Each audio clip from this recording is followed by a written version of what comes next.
৬৫ বছর অপেক্ষার পর পদ্মা ব্যারেজ এখন বাস্তবতা। ফারাক্কার কারণে শুকিয়ে যাওয়া পদ্মা, মরে যাওয়া নদী আর পানির আর্তনাদ, এই দীর্ঘ যন্ত্রণা শেষ হতে চলেছে। ৬৫ বছরের স্বপ্ন আজ বাস্তবে রূপ নিচ্ছে। ১৩ মে ২০২৬ সচিবালয়ে একনেক সভায় প্রধানমন্ত্রী তারেক রহমানের সভাপতিত্বে অনুমোদন পেল বহুল প্রতীক্ষিত পদ্মা ব্যারেজ প্রকল্প।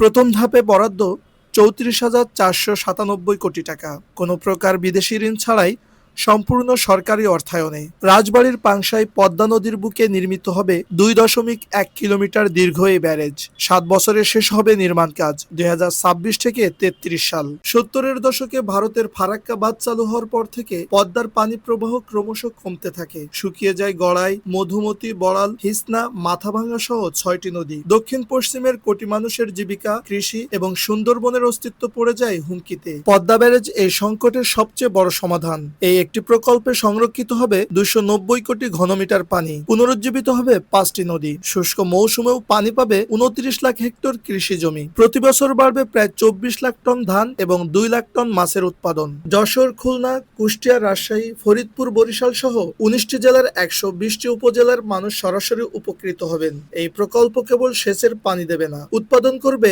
১১৩ মেগাওয়াট বিদ্যুৎও। বছরে প্রায় ৮,০০০ কোটি টাকার অর্থনৈতিক সুবিধা আসবে বলে প্রত্যাশা। ১৯৬০ সালে প্রথমবার এই ব্যারেজের স্বপ্ন দেখা হয়েছিল। সমীক্ষার পর সমীক্ষা, রাজনৈতিক বাধা, প্রতিবেশীর আপত্তি, অর্থায়নে অনিশ্চয়তা, সব পেরিয়ে আজ এই স্বপ্ন বাস্তবে পরিণত হচ্ছে। পদ্মা ব্যারেজ শুধু একটি অবকাঠামো নয়, এটি বাংলাদেশের পানির স্বাধীনতার প্রতীক।